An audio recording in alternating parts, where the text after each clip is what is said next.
Hello everybody, welcome back to the channel. So in today's video, I want to speak about Vitor Roque because there has been so much fire on his name. There's been so much fire on Xavi Hernandez's name. I get it. Everybody's pissed off. Everybody's mad. Everybody's low-key kind of happy because they're like, oh my God, you see why Xavi is so trash. You see, Barcelona lost 4-2 against Girona. Oh my God, Xavi out.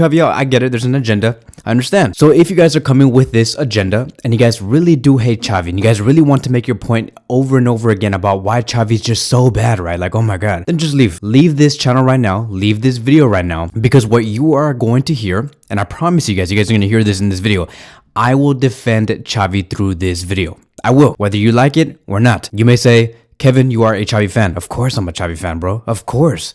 Like, this is the coach of FC Barcelona. Do you think that I'm going to trash Xavi Hernandez right now in the middle of all of this, knowing that we have to go into second place, knowing that we're going to have to go through another season next season where Xavi's going to have to continue? Do you really think that it would make sense for me to put fire into this club? No, it doesn't make any sense. That would not mean that I am a Barcelona fan. What that would mean is I'm just a fake anti-Barcelona fan. I think that I'm a Barcelona fan, but I'm confused, right? I just like to hate on Barcelona low-key because I enjoy it. I'm not like that. I'm not those people. I'm not you. I'm not the people in the comments. That's not what we do here. To me, in my opinion, I'm going to continue to say this. Xavi Hernandez is the coach that can take Barcelona to the best route possible in the next season. It is nobody else. If you believe that Xavi Hernandez should not be here, I'm going to tell you time and time again, if you don't want Xavi here, who is your alternative? Tell me exactly who your alternative is going to be. Because let me tell you guys another thing. If Pep Guardiola had his contract ended like in about 2 months, right? This summer, if Klopp said, I'm not going to be taking a year off, I'm going to be here in the summer, I'm looking for a brand new opportunity for the next season, I'm going to be taking on a new team. If there were actual options in this summer, then I will tell you, okay, maybe having Xavi here would not be the most ideal scenario. I believe that we should go for maybe Klopp, maybe Pep Guardiola, but one of the top managers in the world. I would tell you that. But let me tell you, there is no reality right now in this summer where there is a better alternative to Xavi Hernandez. Like, really, like, if you want to say Xavi out, give me a name, because you guys don't give me names. You guys don't do that. You know why you guys don't give out names is because you know deep down that there is no other alternative to Xavi Hernandez right now, and the only reason why you say Xavi Hernandez out is because you want to see Barcelona destroyed. That is it. There is an agenda. So whether you like that or not, feel free to leave, because here you're not going to be getting opinions where just because the whole audience is agreeing to one thing, which is Xavi out, it does not mean that I'm going to go with the exact same thing. I'm not here to please the people. I'm here to help FC Barcelona. There's a difference. You are going to be having those channels out there that you guys are probably going to like, especially with Talk FCB, where he is going to want to tell you exactly what you want to hear. Whatever agenda is going on social media, whatever you guys are saying, which is the Xavi out situation, he will tell you the exact same thing. Me, I'm not going to be changing that. I'm not going to be acting fake. I do believe that Xavi Hernandez is the coach and the only coach to succeed at Barcelona for now. I'm not a coward. I'm not like that. I'm not going to be switching opinions just because we lost 4-2 and because we lost against Real Madrid and because we lost against PSG. These things do happen. This is the team under construction, and I'm gonna be here until the very end, until the very last day where Xavi Hernandez says I'm gonna be leaving no matter what. Until Xavi leaves, then I will say, okay, how can we move forward from here? But if Xavi continues to stay and we have no other alternative, I will continue to support Xavi Hernandez. I'm not a coward. I'm not here to change opinions the next day. I'm here to build a sporting project, and I believe in this sporting project. Maybe there is a few of you guys there that do support FC Barcelona, which is great. Welcome to the family. But for the 99.99% of you, if you have nothing good to say, don't comment nothing at all. In this summer, my friends, there is no other alternative. You may say, Kevin, you're forgetting about Hansi Flick. Are you stupid? Are you dumb? Bro, if we bring Hansi Flick in, because I know that he's a world-class coach. I'm very well aware of that. I know his work. I know what he did at Bayern Munich. If we bring him in, he's going to be asking for many different players because he has a certain image that he's going to want to project. If we allow that, Joan Laporta is going to have to sell like 55 to 60% of his players and bring brand new players in that may not even fit the system. We're going to have to change everything. You know how difficult that's going to be? And I don't even think Joan Laporta is going to be able to do that in this summer by giving Hansi Flick exactly what he wants, because Hansi Flick is going to want a completely different team. You think Barcelona have the capability to do that? You think you think Joan Laporta can just say, okay, Hansi Flick, you want Harry Kane, you want Nabri, do you want Sané, yeah, sure, do you want Julian Alvarez, sure, do you want Bastoni, sure. Do you want Alphonso Davies? Sure. Let's do. Do you think Joan Laporta? Do you think that he has that type of financial capability going into this summer? No. So you might as well just stick with the sporting project that you have been building over the past 3 years with Xavi Hernandez, because we're already 70% there. We just need those final touches. What do you mean, Kevin? What do you mean by final touches? I'm talking about like this, right? Let's talk about the match between Barcelona and Girona. We lost 4-2. Yes, it was an embarrassment. It was so frustrating. These players did not show up. Girona provide the whole world a lesson. Not just Barcelona, not just the Barcelona fans. Girona taught a whole lesson to everybody, to the whole football world. And what was that? It was the fact that if the players are world-class players, if they're technically better than us, it does not matter, because if we can be mentally tougher than them, we can overcome them. Girona were not afraid of any of the players that Barcelona had, even though they were technically better than them. What Girona had was elite mentality, and they had the belief that they can overcome Barcelona at their home. Barcelona were winning 2-1. There was a point in the game where we were winning 2-1 and Barcelona were dominating the game. We were supposed to win this game. But then, ever since Sergi Roberto made that individual mistake that led towards a 2-2, I'm like, okay, this is the reason why Xavi Hernandez wants somebody like Joshua Kimmich. Because if Xavi Hernandez worked at a normal club, a normal functioning club, where he can ask for certain players and compete for signings, we would have had Joshua Kimmich here right now instead of Sergi Roberto in that moment. Many of you guys were saying, why would Xavi Hernandez use Christensen and Sergi Roberto in the midfield when literally those were our only options? We did not have Gavi. Pedri was not 100% fit. Frankie is out for the season. There's so many players that we just don't have. And we couldn't even bring in brand new signings in the last summer, which ultimately led towards this point of the season where we were forced to use Sergi Roberto. But like, you know, when we gave out that 2-2, because that was the moment where Girona was like, okay, they're going to make individual mistakes. We can overcome this. The moment that happened, I'm like, dude, like this has nothing to do with Xavi Hernandez. That mistake that Sergi Roberto did, it had nothing to do with Xavi. But everybody wanted to blame Xavi in this moment because of this individual mistake. These goals that Barcelona allowed against Girona were individual mistakes. It was not a system mistake. It was none of that. Xavi Hernandez placed these players in the best position to succeed.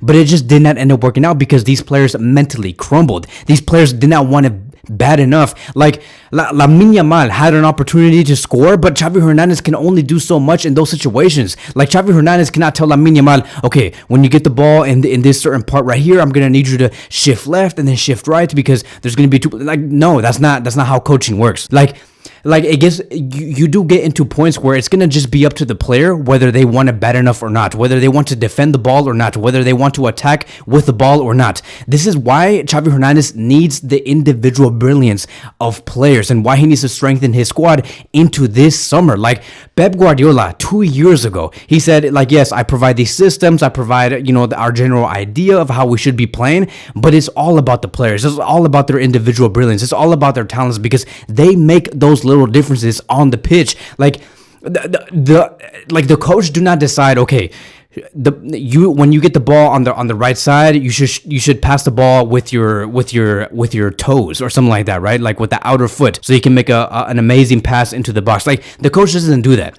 These players, when I saw these players play against Girona, they were like, oh, I'm tired. Okay, I'm just gonna pass the ball here. I'm just gonna okay, I have the ball, right? Lamine Yamal has the ball. Lewandowski, you know, he was running here, and then Lamine Yamal barely lifted up his head. He's like, okay, should I pass it? Like no intensity, none. There was no intensity. These players did not want to act as if like bro, we were trying to compete to stay in second place, and these players did not want that. I know that Xavi Hernandez puts these players in the best position to succeed. He puts the best possible starting 11, but these players did not want it bad enough when they were placed in those situations where they had to overcome a 1v1. They were not clinical enough. Those attacking occasions, right? Like they failed, and what do you want Xavi to do in that situation? What? Like, tell me. This is the reason why Xavi Hernandez is going to go into this summer and he's like, we're going to sign world-class players because I do set these players to succeed, but the only thing that I need is the individual brilliance of certain players. Hence the reason why he wants Joshua Kimmich in the midfield instead of having Sergio Roberto starting over Girona. This is also the reason why he wants Bernardo Silva over Lamine Yamal. It's not me attacking Lamine Yamal. It's not Xavi Hernandez saying Lamine Yamal is trash. He's 16 years old. Like, what else do you expect a 16-year-old player to do with Barcelona going up against one of the best teams in La Liga this season? What?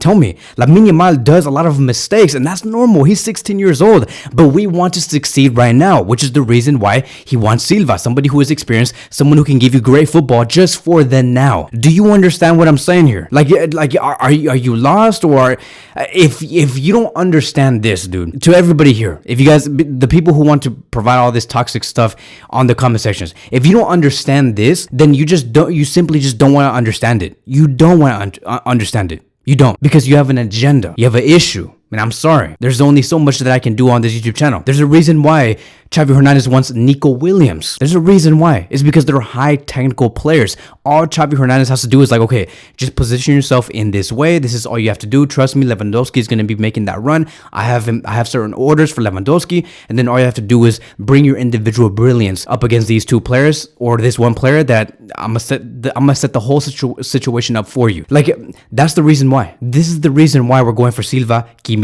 and Nico Williams, or whoever. Like, I don't know who else Barcelona's trying to sign, but it's just the fact that the fans just want to continue to say, no, Xavi's wrong. He wants Kimmich. What the hell is wrong with him? He wants Silva. What the hell is wrong with him? He wants bro, you guys are lost. You guys are so lost. Like, this is the reason why Xavi Hernandez said 5 months ago in January, I cannot do anything in this club. You guys do not allow me to do anything. Let Xavi cook. Let Xavi work. Yes, this game was so frustrating. I'm gonna agree with you guys, but it does not mean that Xavi Hernandez should be leaving. It does not mean that. And so because Barcelona lost against Girona 4-2, you know what's funny? I was supposed to talk about Vitor Roque, but we're gonna just continue. We're gonna go into it right now. Just because Barcelona lost against Girona 4-2, ever since this story came out about Vitor Roque not getting any playing time, just because there is an agenda against Xavi. People are taking Vitor Roque's side over Xavi Hernandez simply because they hate Xavi. Even though if you just look at the situation itself between Vitor Roque and his minutes with Xavi, you would forget about what Xavi did, right? With his results at Barcelona and all the losses that we have taken, whether it was against PSG, Real Madrid, or Girona. Forget about that. Just deny that, block that, block that, and just think about the Vitor Roque and Xavi Hernandez situation by itself. Let's have real conversations here. Like, really, you use your brain here. Do you really believe that Vitor Roque should have had more minutes and play in more games in 2024? That is the question. Do you believe that? Because Andre Cury had to say something about Vitor Roque's minutes and what he has done so far from January up until now. It's going to be a long statement, but I'm going to be commenting on the statement of Andre Cury. And spoiler alert, a lot of the things that Andre Cury did say is bullshit. It is bullshit, and I'm going to be explaining why. Again, there's a lot of Barcelona fans that are agreeing with Andre Cury and Vitor Roque simply because they have an agenda against Xavi Hernandez. So let's talk about it. This is what he said. Vitor Roque will not leave on loan. If he leaves, it will be on a permanent transfer.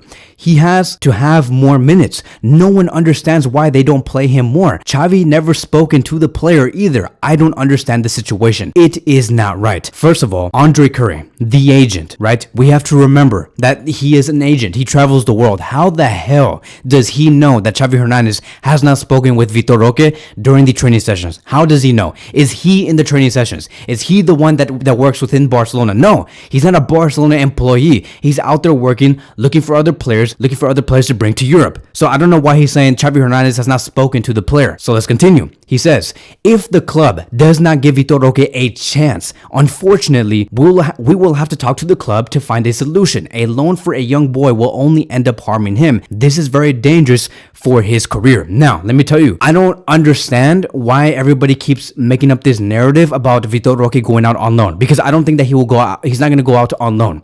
If you guys truly understand football, you will understand that Vitor Roque cannot come from Brazil and go to Spain and start in Barcelona starting 11. I don't in what reality does the agent and many of you other so-called Barcelona fans do you guys live in? I don't understand that. Okay, so let's continue.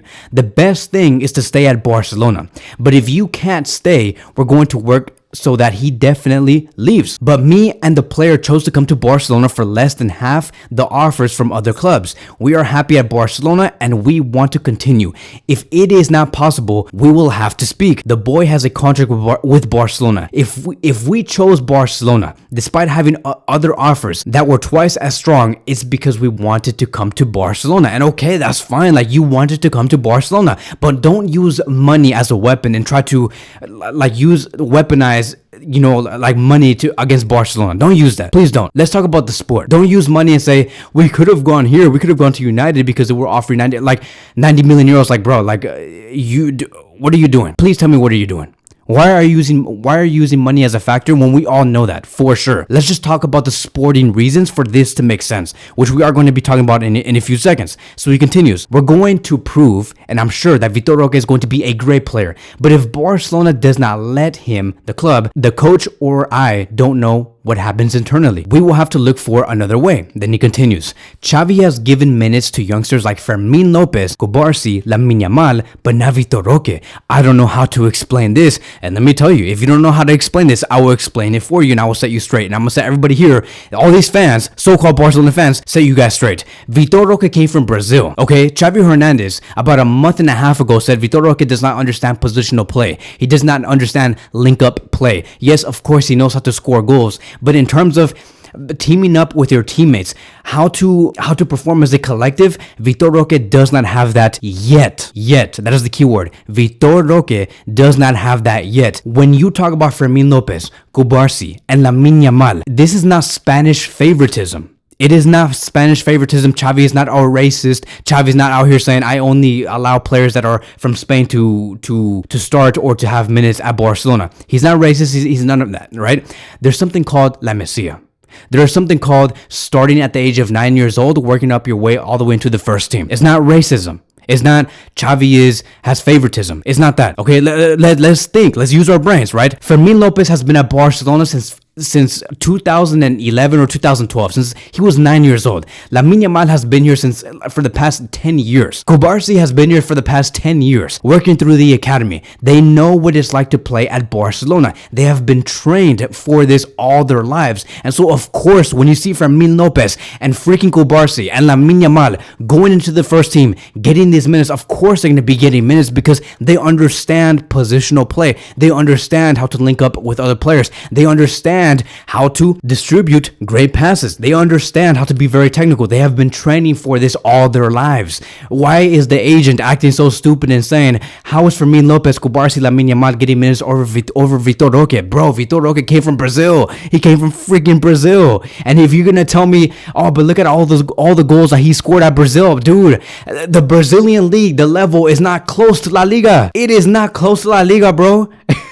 Are you freaking insane? Fermin Lopez and Cubarsí, Lamine Yamal have been training all their lives for this moment. I don't understand. How are you going to call this favoritism? There is a huge advantage towards being at La Masia for the past 10 years. Balde would have been starting on the left back position over Cancelo by now, but unfortunately Balde got injured and we were forced to use Cancelo over the past 7 to 8 months. He would have started over Cancelo. You better bet that. Yes, Balde went through some bad phase through the season, like every player, but overall Alejandro Balde has that upper edge over Cancelo. Dude, how is someone like Balde gonna overcome someone like Cancelo, who is Balde is 19 years old or 20 years old and Cancelo is 29 and he's been through City, yet Balde could have had that advantage over Cancelo. So how are you going to be saying, how is Fermin Lopez, Cubarsí, Lamine Yamal having more minutes than Vitor Roque? Dude, give Vitor Roque some time, bruh. It has only been 3 to 4 months. Are you guys insane? Or how impatient are you guys?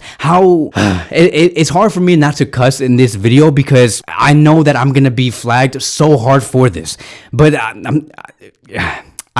don't even want to scream.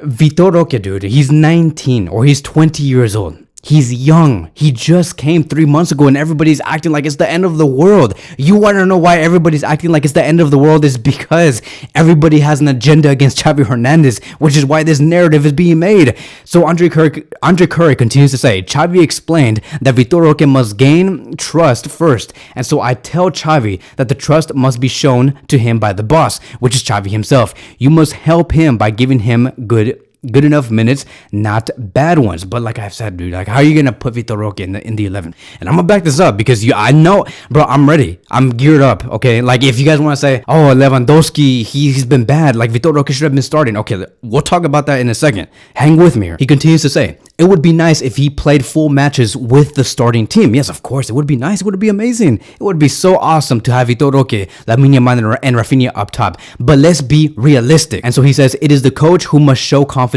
to an important asset of the club. I understand that. So then in the last few statements, he says, it is not logical to sign a Brazilian international, bring him here and start playing him from the first day, then another game, and then no more. Then he scores 2 goals and then he just disappears.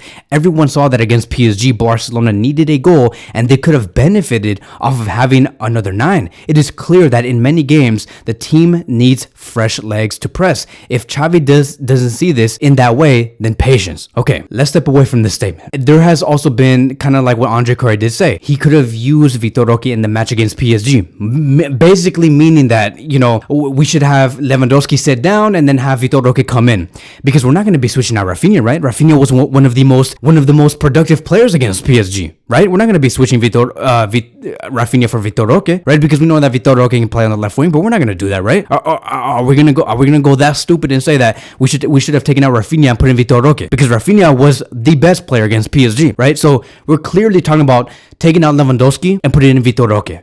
As a matter of fact, this has also been the agenda in the story over the past 4 months. Take out Lewandowski and put in Vitor Roque because we're tired of Lewandowski. Let me tell you guys exactly why Xavi Hernandez has not taken out Lewandowski. This is the reason why I want you guys to just forget about this agenda about how supposedly bad Xavi has been for Barcelona over the past few months. And forget about that. Let's just talk about this situation alone. I'm going to be comparing Lewandowski to the top strikers in the world. I'm also going to include Kylian Mbappe just for the hell of it, even though Kylian Mbappe is not a number 9. But we're going to be comparing Lewandowski to the purest, best number 9s in the world, okay? So let's talk about Kylian Mbappe first. He has played in 23 games.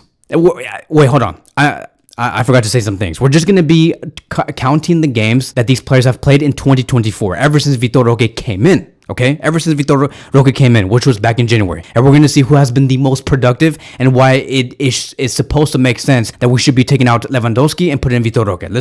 We're just talking about the games and the goals of 2024. From January up until today, Kylian Mbappe has played in 23 games in 2024. He has scored 22 goals and 5 assists, meaning that he has been involved in 27 goals. Okay, now let's talk about Erling Haaland. He has played in 19 games in 2024, scored 17 goals and provided 1 assist. He has been involved in 18 goals. 18 goals. Let's remember that. Kylian Mbappe has been involved in 27 goddamn goals and Haaland has been involved in 18 goddamn goals.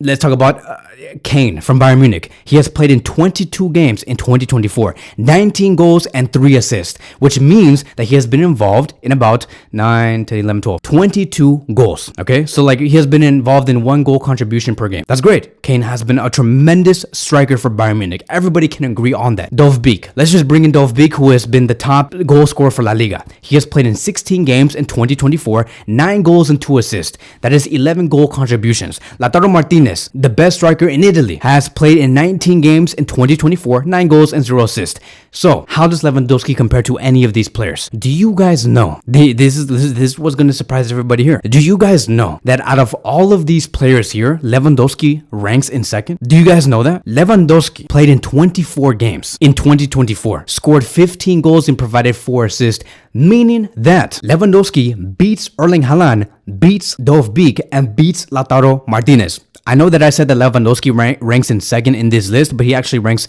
in third. The only 2 players that beat Lewandowski is Kane and Kylian Mbappe. But Lewandowski beats Erling Haaland, Dovbyk, and Lautaro Martinez. Kylian Mbappe, I just put him in there because I know that he's a high goal scorer. So if we take away, he plays on the left wing. I know that sometimes he plays as a striker.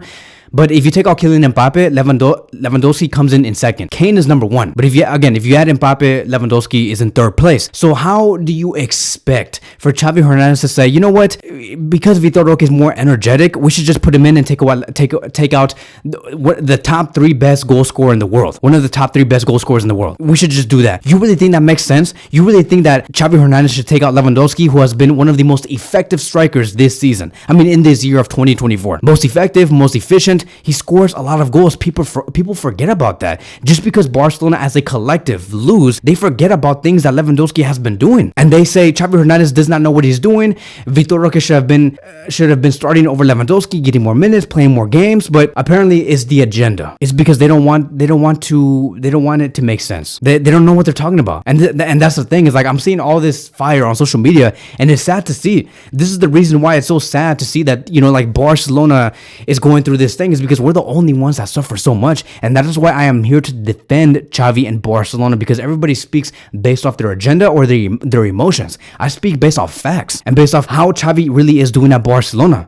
You better bet that next season, when we have those players that we're going to have, which is Kimmich, Silva, or whether it's Nico Gonzalez, we will be better. Trust me. And let me tell you, like, it's way better to have Xavi Hernandez for one more season, because once we go into the summer of 2025, we will have better options. So let me tell you, why do you want Xavi Hernandez out right now? Why? Next season, in the summer of 2025, there is options like Klopp. There is options like Luis Enrique. There is options like Guardiola. What Xavi Hernandez is doing here is saying, I'm going to stay here for another year because I know that it's going to give Barcelona an easier transition going into the summer of 2025. Because if I leave now, Barcelona is screwed. They're going to be so screwed, it's not even going to be funny. Because, like, Barcelona would be like, okay, if we get Hansi Flick, we're going to have to rechange our squad, restart the sporting project. And if we can't get Hansi Flick and he says, no, I'm not going to be coming in because you guys are not going to give me the players that I want, they're going to go for someone random, dude. They're going to go for someone that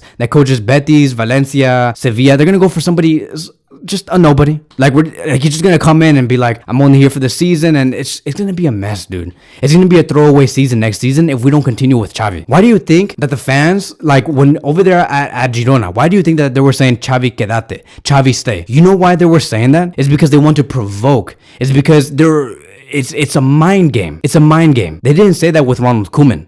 You know that, right? But they said it with Xavi. And it's a mind game, because when you say Xavi quédate, Xavi stays, because they want to annoy Xavi, because they want Xavi to go out, because they know that the best case scenario for Barcelona is for Xavi to continue. And so that is it, man. Like, that's it. Like, bro, trust me, like, when I said bye, bro, like, on the community tab, I was just being sarcastic. I really don't care. Like, bring on the filthy comments.